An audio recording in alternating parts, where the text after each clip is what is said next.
Psychology of Criminal Conduct, Chapter 13, The Failed Experience Getting Tough on Crime. When one is hurt or wronged, a common response is to strike back. It occurs at both the individual and societal levels. Hurts are to be punished, but not unduly so. Fairness and justice must also apply. In almost all societies, punishment is a consequence of breaking the law, and the application of punishment is highly regulated. There are many purposes for punishment within the criminal justice system. They include retribution, denunciation of the act, and deterrence. This chapter touches upon these varying purposes, but the focus will be on the deterrent function of punishment. Although most of this chapter deals with punishment, the reader is reminded that well-intentioned treatment can also harm.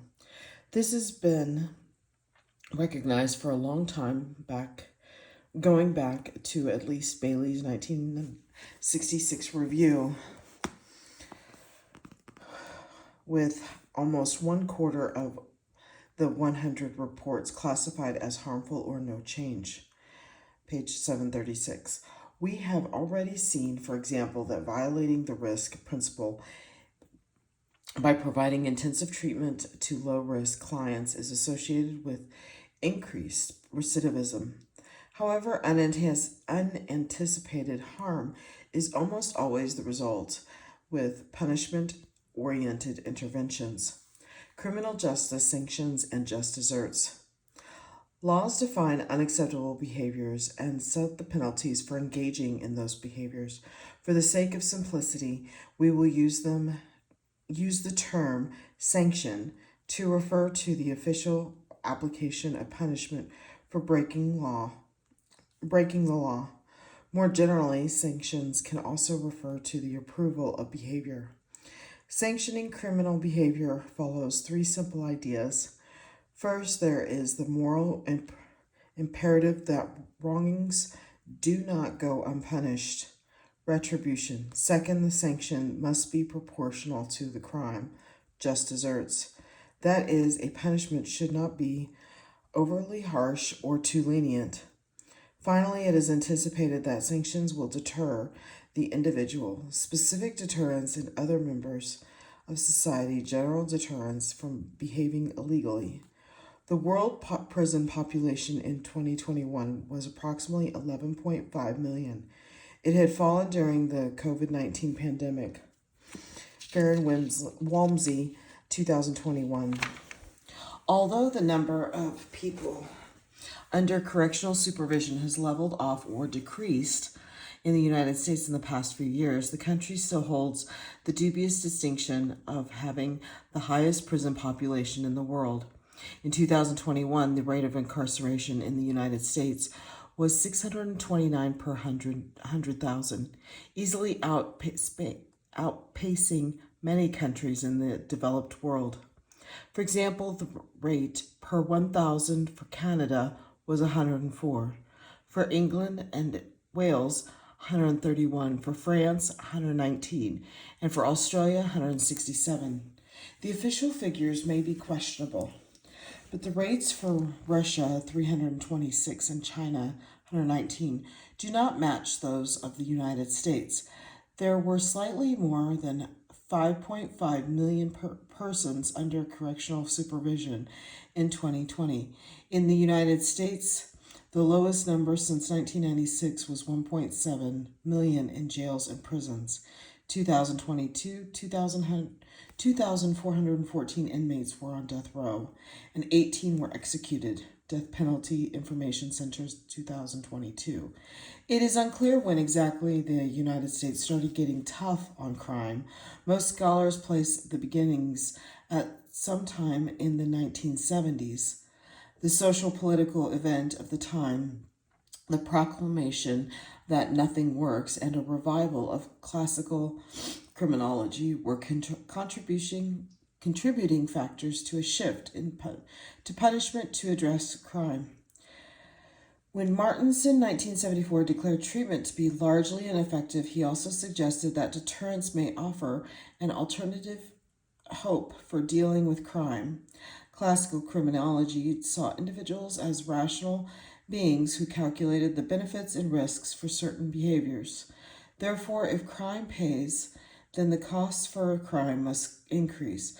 This utilitarian model also hypothesized that reducing the rewards for crime should also alter the probability of crime. Reducing criminal behavior can be achieved by shifting the rewards and costs for criminal and prosocial behavior. However, increasing punishment or the cost to crime was the preferred choice in U.S. criminal justice policy. It is possible that there is indeed something that works, something that deters rather than cures. Martinson, 1974, page 50. And here is the table 13.1. A report of the Committee for the Study of Incarceration, authorized by Andrew von Hirsch, 1976, proved to be influential. The report questioned the effectiveness of rehabilitation and the ability to predict criminal behavior. Consequently, incarceration, except for rare situations, should have nothing to do with the potential danger a person might pose or the likelihood of the rehabilitation. Parole and indeterminate sentences, which depend so much on rehabilitation, were unnecessary. Furthermore, punishment is morally justified because people who do wrong deserve to be punished. The purpose of sanctions is to give the person their just deserts. Sanctions that were tailored to fit the crime were supposed to result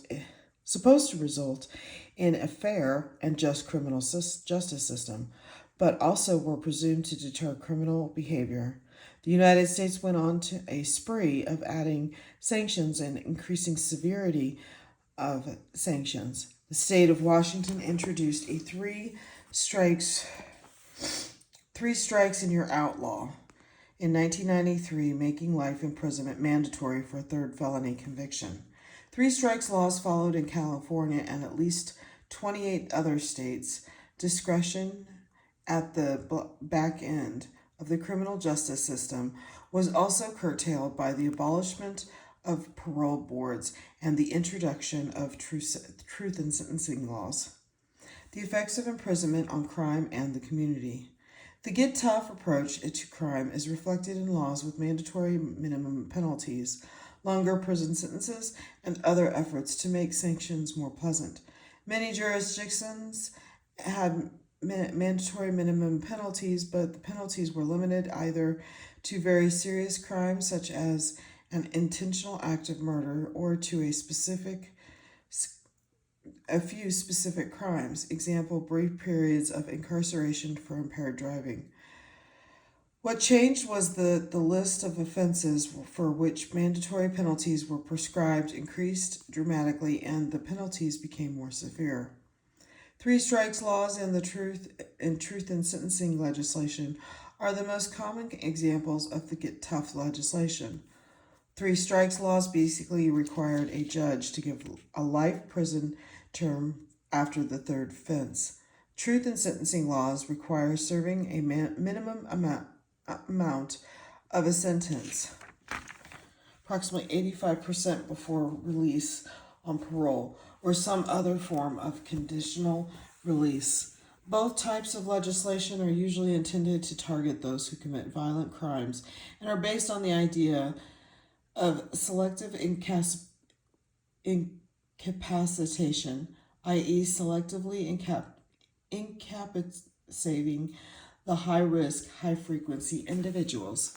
Putting aside the difficulty in identifying the high-risk and high-rate, the results from the three strikes laws have been disappointing. First of all, the laws do not always target the high-risk violent offender. Early examples come from California, where approximately 20% of third strike offenses were drug-related, in 2000, and 60% were for a non-violent offense. Second, the application of the law varies considerably across states, with little evidence that it deters crime. For example, Sun and Bapar found that Oregon's one strike and you're out for sexual and violent crimes, this is not a typo, it is one strike, did not have any effect on crime rates in the state. To the credit of legislators listening to the data, California has since significantly scaled back its get tough sentencing practices called the Public Safety Realignment Act. Four arguments are usually given to support get tough legislation. It takes bad people off the streets so they can not commit crimes. It restores faith in the criminal justice system. It deters people from committing crime. It is fair and just. When examined in the light of the evidence, these arguments lose their persuasive appeal. Incapacitation effect, taking the bad off the streets. Without a doubt, if you remove someone from the community, then that person can not commit a crime in the community. Therefore, so the argument goes, the more criminals that are in prison, the lower the crime rate. When crime rates decreased in the United States during the 1990s, many were quick to point to the increased policing and stiffer sentences as the reasons for the reduction in crime rates. To their thinking, that meant that the skyrocketing prison population were well worth it. The real question here are A, does imprisonment reduce criminal behavior in our communities? And B, at what cost? Imprisonment and crime rates. Was increasing prison capacity partly responsible for decreased crime rates in the United States? The answer is a bit unclear, but it appears not. There are two reasons why imprisonment does not explain the decrease in crime rates. First, the increased imprisonment began in the early 1970s, while the decrease in crime rates did not appear until 20 years later. Second, states that showed the highest increase in the rate of incarceration showed smaller decreases in crime than the states with below average imprisonment rates. There may be a small incapacitation effect. The evidence is usually based upon the application of mathematical formulae with certain assumptions about the rate at which people commit crimes, the probability of getting caught, convicted, and sent to jail, the average time spent in jail, and the average time left in the justice-involved person's career when returned to the community. For a review of some of the issues, as the reader may surmise, we have to make a number of educated guesses about the variables that go into the equation to estimate the number of crimes avoided through incarceration. Some investigators have reported significant increases in imprisonment, which would be required in this would produce only modest reductions in crime, with the associated costs exceeding the benefits. B, the cost of increasing imprisonment. In 1987, Edwin Zetolewski claimed that the $25,000 of prison costs associated with 1 year in prison would avoid a whopping $430,000 in social cost. Almost as soon as Zetolewski's claim was published, his analysis and conclusion were challenged. Rather, there is a general agreement that the cost-benefit ratio is far smaller than what Zetolewski claimed. Bernard and Ritty estimated that if the incarceration rate was increased from 2 to 6 times for serious juvenile delinquents, the crime rate would decrease only by 6%. One reason why the cost-benefit ratio was changed since Zetolewski's original analysis is that the profile of who is in prison has changed significantly. It used to be that imprisonment was reserved for the more serious law violators. The war on drugs changed all of that. Almost one half of the prisoners, 48% in the U.S. federal system, are therefore drug crimes, and 42% are classified as low risk. One of the lessons from the COVID-19 pandemic is that many low-risk prisoners can be released safely into the community. Hoover, 2020. In addition, incarceration drug users does little to alter the replacement effect. That is, as soon as you put a drug offender into prison, another takes his or her place on the street. Beyond financial costs, there are enormous social costs. It is not just the individual justice involved persons who pay the price, but families and whole communities are destabilized at significant economic costs. Not only has the war on drugs resulted in jobless for those captured in the net of economic hardship for the families of those captured, but there is also the loss of basic rights in a democratic society. Although a few states are now reversing their stance on disenfranchisement, the numbers continue to grow. In 1976, there were 1.7 million people who had lost the right to vote, and in 2010, there were 5.85 million. Moreover, the rate of disenfranchisement was 4 times higher for African Americans. Almost all inmates are eventually released, returning to the neighborhoods from which they came. The result is a high concentration of individuals who have few job prospects and loose ties to the community. The high concentration of ex-inmates in areas referred to as million-dollar blocks because of the costs associated with incarceration.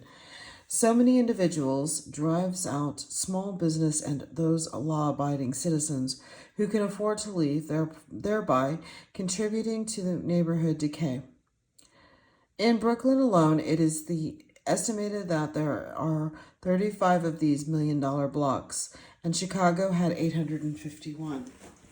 Another comment is needed before leaving the incapacitation effect. There is a need to consider if there are better and more cost-effective ways of reducing crime than through imprisonment, as seen in Chapter 12. Treatment is a cost-effective alternative, and there are others.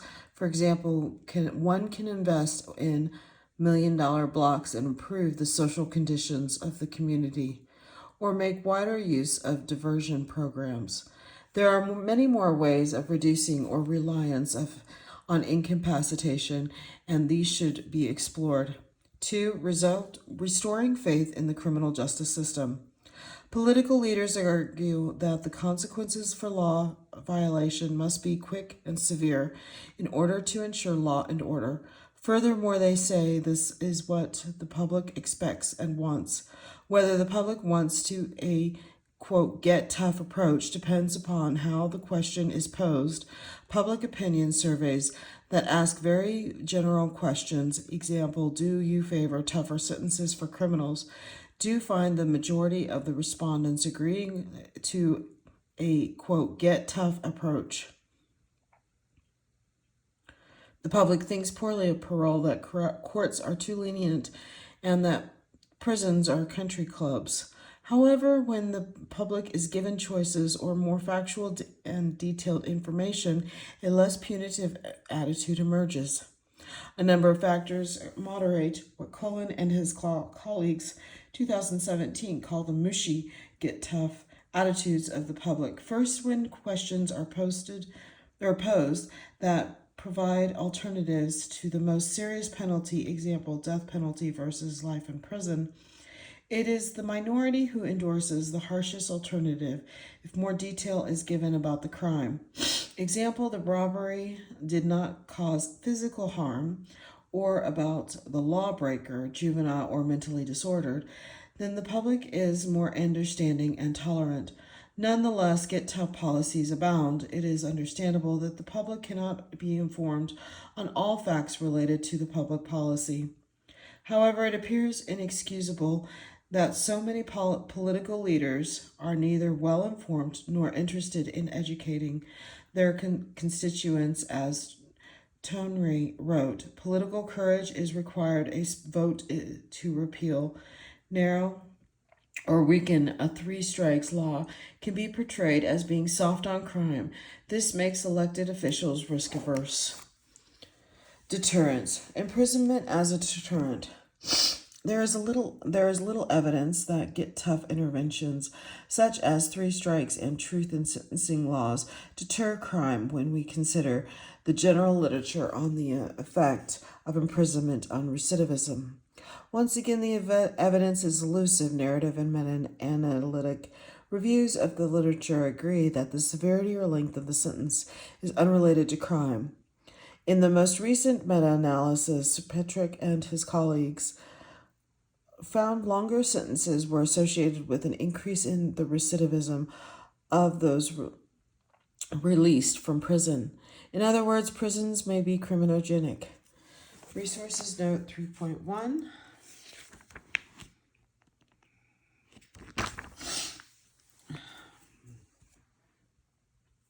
Let's see if I can get, sorry.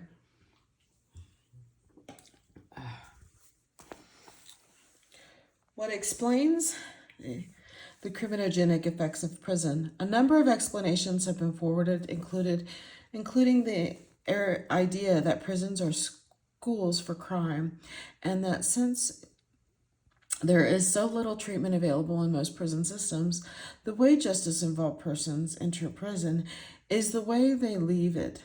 In a meta-analysis by Marsh, Fox, and Sarma, a reduction in recidivism was only found when treatment was delivered.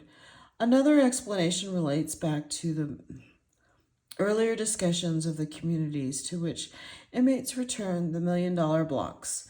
Any potential deterrent effects may be counterbalanced by the criminogenic neighborhoods where the ex-offenders reside.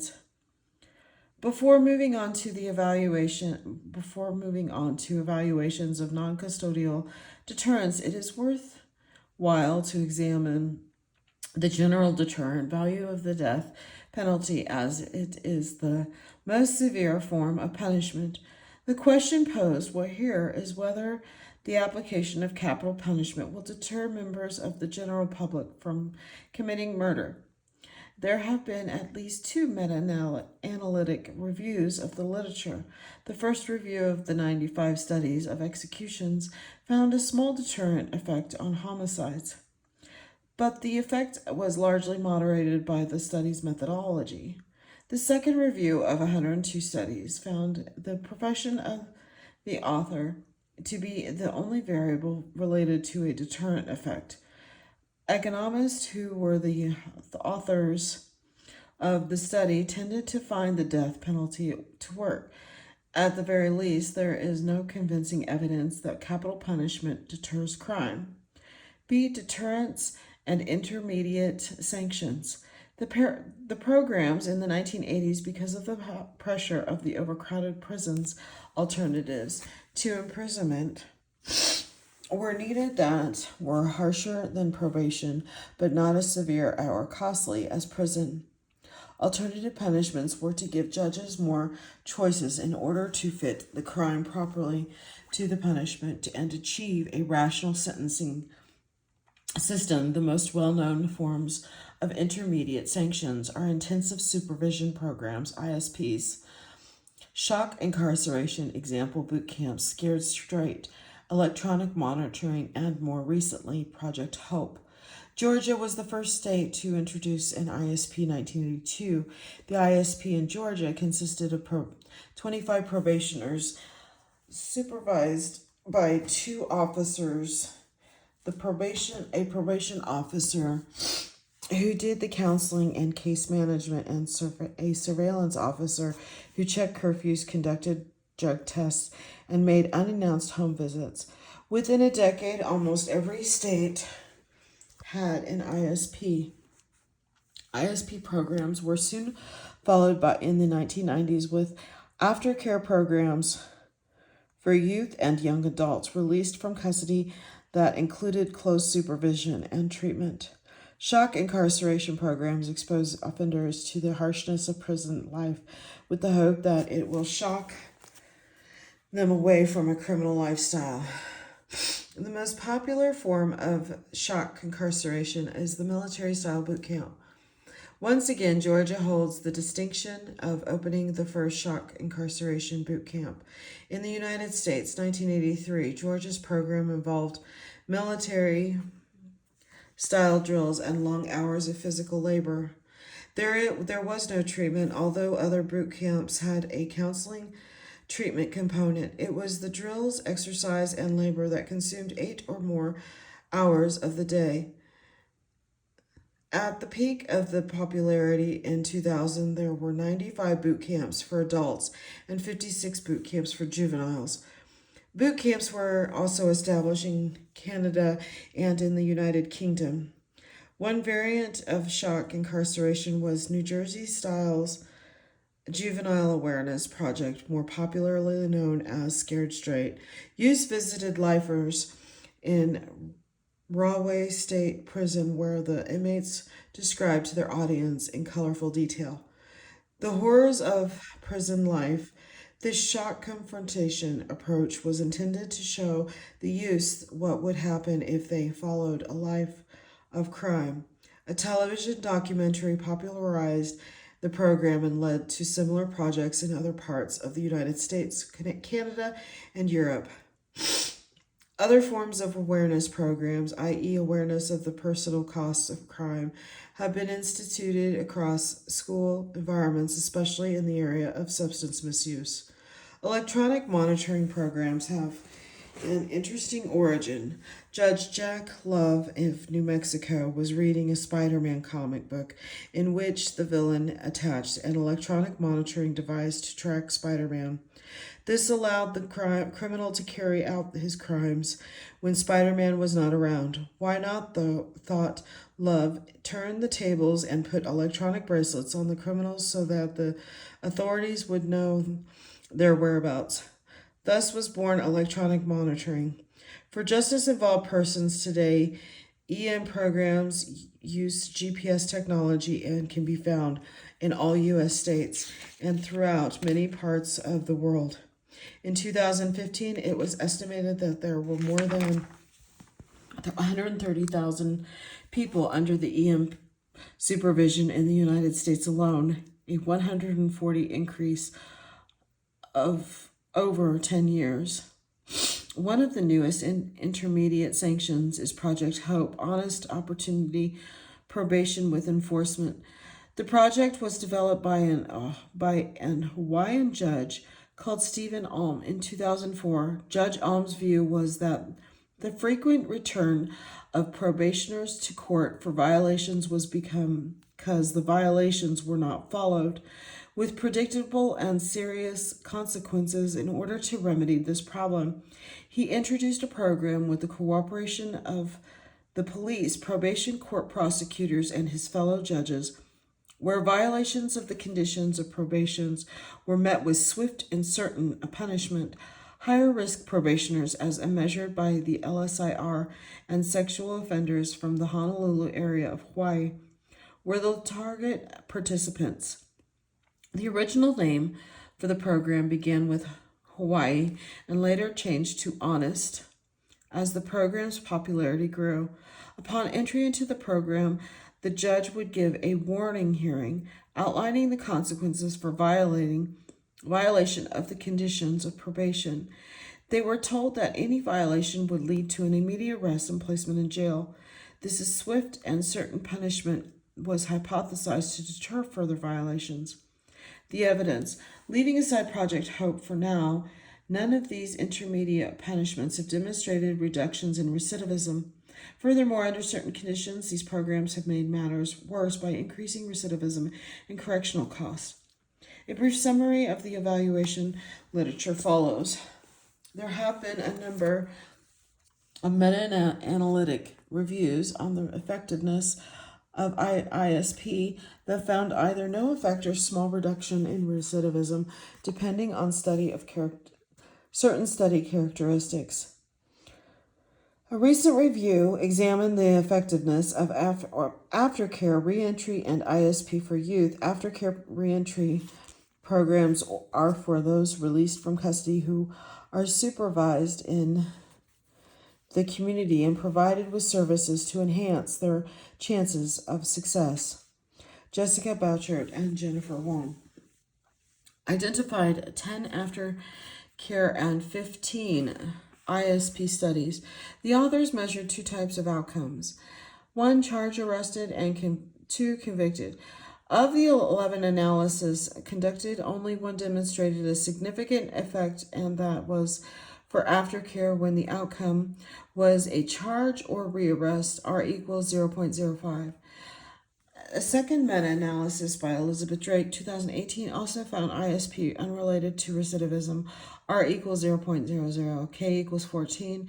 However, her meta-analysis also reported on ISP with R&R services and the cost-benefit of different supervision strategies. First, ISP with R&R treatment was associated with a significant reduction in recidivism, R equals 0.08, K equals 14.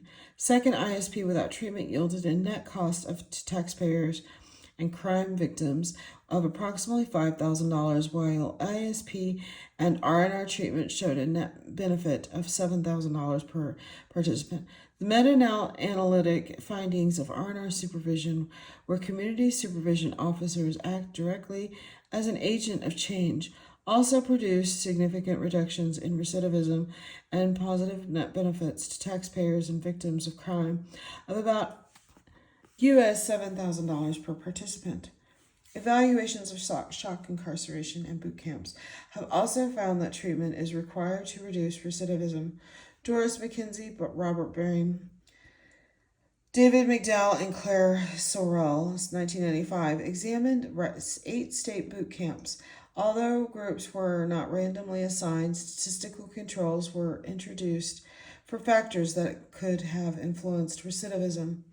One half of the programs evidenced lower rearrest rates than the controls, but reductions in the recidivism were the boot camps that had a treatment component.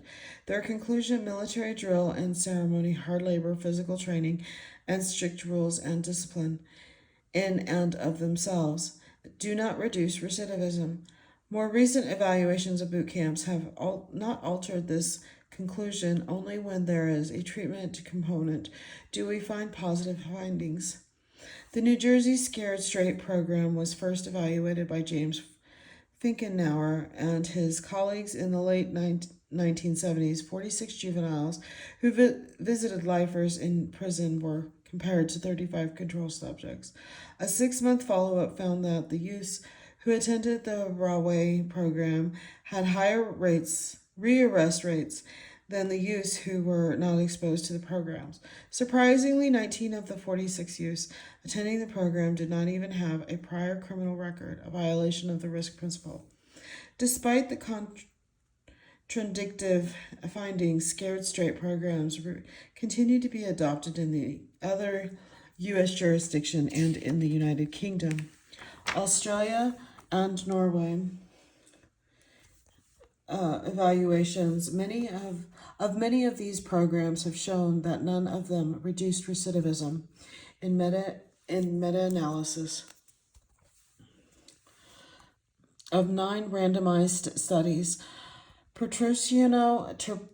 Turpin, Petrusino, Hollis, Peel, and Lavenberg, 2013, found that participants in Scared Straight, on average, actually was more harmful to juveniles than simple cautioning. A more recent meta-analysis of 13 studies found a non-significant R equals 0.05.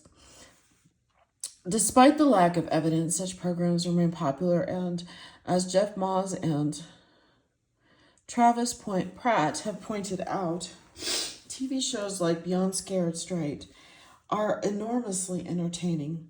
Finally, there are the electronic monitoring EM programs, and included here are the more recent GPS systems used to track offenders.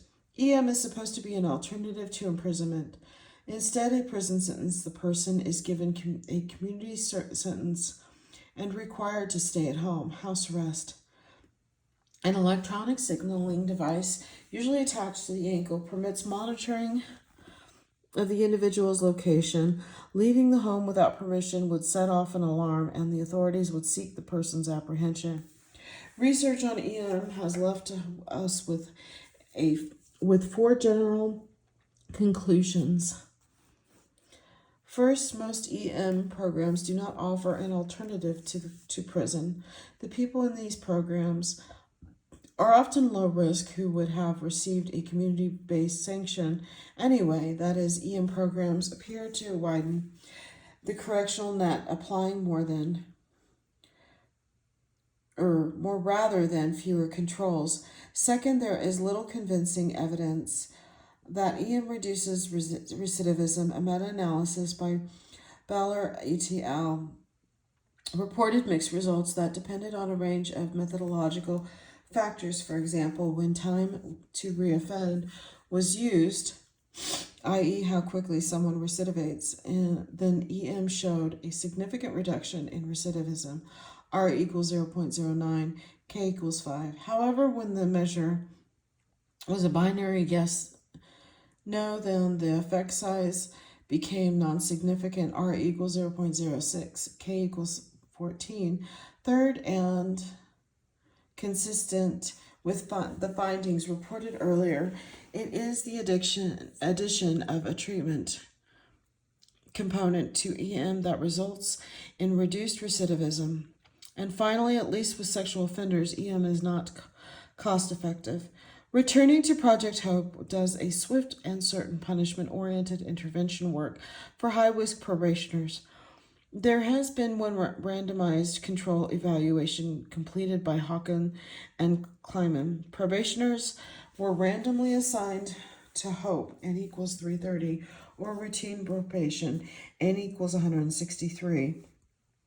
At 1 year, the Hope probationers had fewer new arrests compared to the probationers received the usual supervision, 21% versus 47%. Although a randomized experimental design was used, there were some problematic design flaws, such as the failure to report on the actual risk level of probationers. Were they all high risk? Or exactly how the officers supervise their clients? In addition, why would deterrence suddenly work so well now when it has not worked in other sanctions? Since the last edition of this book, research on Hope has continued. A large, well-designed randomized experiment was conducted across 4 sites in the U.S. Over 1,500 individuals were randomly assigned to Hope, N equals 743, or probation as usual, N equals 761. There were no differences in the recidivism rates for the 2 groups. A subsequent study of the sample found Hope to cost more than probation as usual. So in light of the evidence, will Hope slowly fade away? Colin Pratt, Turnavik, and Butler, 2018, argue that this will not be the case. Once you have Hope operating in 160 locations, it is not only difficult to dismantle so many programs, but the advocates have been relentless in their support of Hope. Advocates write that Hope, as practiced in the evaluations, did not truly follow the Hope principles. Criticize the external evaluations, argue that even if it doesn't work, it furthers the noble goal of therapeutic jurisprudence, and repurpose Hope with the goals of reducing substance misuse or increase personal accountability. According to Colin and his colleagues, Hope is entering into dangerous post-factual world where evidence no longer matters. The unfulfilled promise of fairness. Advocates of truth in sentencing have argued that the predictability of mandatory sentencing policy would reduce reliance on incarceration and bring fairness to the criminal justice system. The von Hirsch argument, beginning in the 1970s, judges would be required to operate within sentencing guidelines that match the punishment to the crime and not the person. Thus, a similar act committed by different people would receive the same consequence. The guidelines are not all the same across 19 U.S. jurisdictions that have them. Coupled with sentencing guidelines was the abolition of parole and the introduction of parole release guidelines. England and Wales also adopted sentencing guidelines in 2003. With respect to reducing imprisonment, the evidence is mixed, with some reporting no changes in the use of imprisonment, while others have found increases. The variation in findings may be explained by differences in adherence to guidelines. In some jurisdictions, prosecutors, judges, and corrections officials have found ways of sidestepping guidelines. When it comes to achieving fairness, one does not have to search for long to find examples in which fairness was not clearly achieved. Austin and colleagues presented a few typical cases from interviews with 103 strikes offenders. One person received 27 years for attempting to sell stolen property valued at $90. Another received 25 years for reckless driving a police car chase. Tonry 2021 adds the example of an individual who received a 20-year sentence for theft of 3 pizzas. Some may see these examples as nothing more than exceptions to the rule. Analysis of racial composition of arrestees and prisons suggests otherwise. With America's war on drugs and the police targeting the drug crimes, African Americans have been differentially affected. General arrest rates are 4 times higher for African Americans than for whites, and the discrepancy widens for drug offenses. In 2017, 30% of the U.S. prison population consisted of African Americans.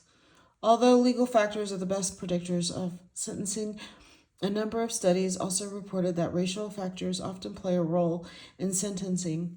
Racial bias has also been reported in death penalty sentencing. In 2020, there were 2,469 inmates on death row in the U.S. 41% were African American, 56% were Caucasian, and 15% were Hispanic. Note that in general population, African Americans represent approximately 12% of the population. Hispanics are approximately 18% of the population.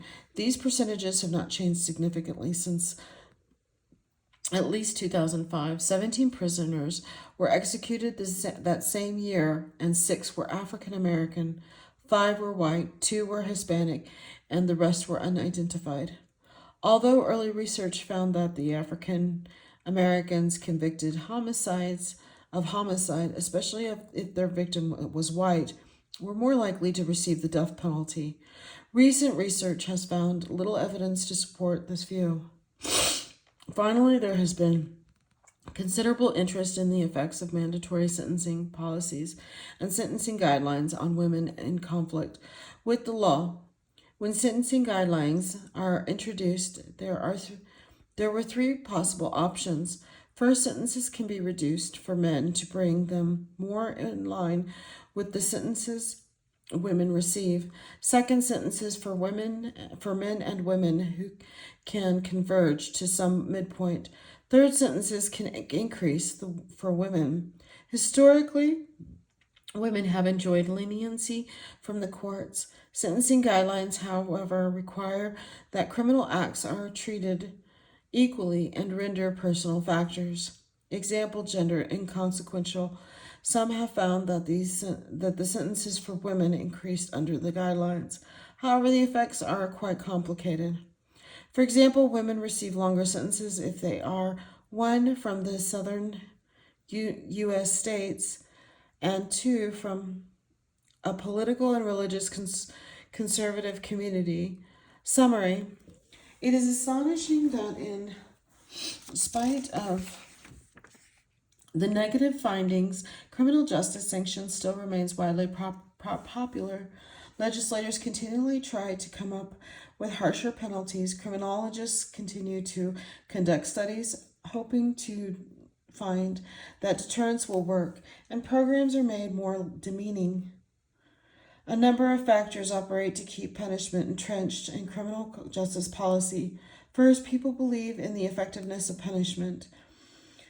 Second, politicians and legislators rightly and or wrongly think that being tough on crime is what the public wants.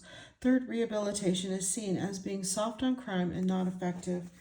Finally, and borrowing from a point made from Finkenauer, ETL 1999, the lack of awareness about the research facilities program inertia. In some areas, the situation may be changing. For example, Francis Cullen and colleagues have found that the negative research on boot camps has diminished the appeal of this form of intermediate sanction. However, once a politically popular program is up and running, it takes a great deal of effort to alter its course. The difficulty in discarding ineffective crime programs is a combination of the public panic and about a perceived threat, with the media fueling the fear and politicians unquestioning promotions of the program in question. Griffin and Miller called the result Crime Control Theater, CCT. CCT describes interventions that appear to address crime, but there is no evidence that they do. Recall correctional quackery described in Chapter 2. Examples provided by DeVault, Miller, and Griffin are the 3 strikes laws described in this chapter and sexual offender registration laws to be described in the next chapter. The psychology of punishment. Why doesn't punishment work? The answer to that question posed above can be found in the hundreds of studies conducted by psychologists. We know a great deal about when punishment works, i.e. inhibits behavior, and when it does not work. This knowledge comes from both laboratory and applied studies with animals and humans that were conducted 40 and 50 years ago. Here, studies from the 1960s and 1970s are cited to underscore the point that knowledge of the effectiveness of punishment has been well known in the psychology community for a very long time. Yet criminologists and policymakers ignored this body of research as they develop tough approaches for dealing with crime. Punishment or a cost is defined as a consequence to a behavior that decreases the likelihood of the behavior from reoccurring. There is no mention of pain or suffering in the definition. Any consequence to a behavior, painful or not, that reduces the probability of the behavior is a cost. A cost can be additive or subtractive. Additive costs are what come to mind when most people think about punishment. Adding a painful stimulus, example, spanking a child, yelling at an employee, delivering an electric shock to a rat, is expected to inhibit or reduce the probability of behavior.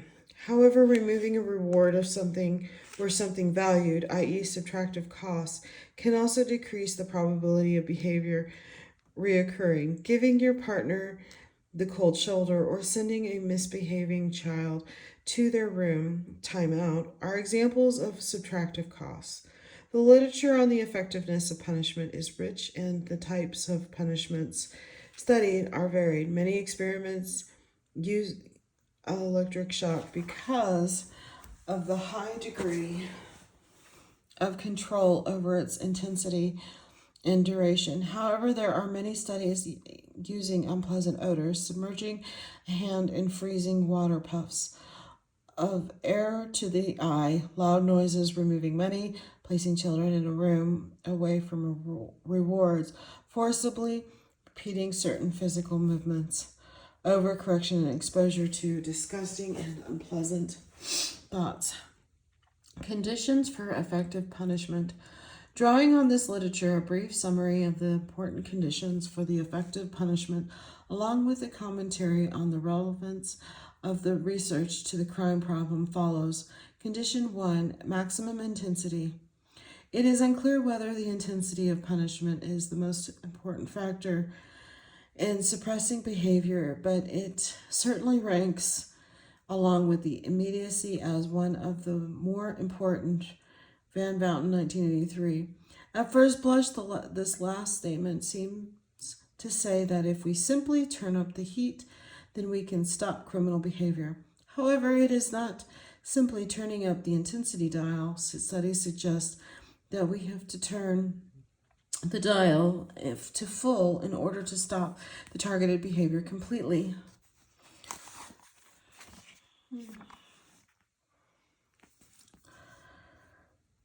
In general, low levels of punishment do show an immediate suppression of behavior. However, the effects are temporary. The behavior not only returns to its original levels, but it may even result in higher rates of responding. After all, the behavior have been rewarded at some point for it to occur, and therefore trying again and harder to gain reward should be expected. With the behavior returning at a higher rate, further increases in the intensity of punishment are needed to suppress behavior, even for a short time. In addition, a low level of punishment intensity runs the risk of the subject learning to tolerate punishment. Solomon, 1964. In most Western countries and for justice-involved persons, sanctions are increased gradually. For example, the first-time offender who commits a minor nonviolent crime is likely to receive a minor sanction. Only with the return to the court for new crimes does the penalty increase. Retributionists may propose that to give lawbreakers the maximum penalty right off the bat, even when the maximum punishment as is prescribed by law barring the death penalty is administered. The offending behavior continues for many. In a study of persons who had their driver's license suspended for life, only 17% gave up driving completely. The problem with the policy of maximum punishment for a crime is that it offends our sense of justice or unfairness.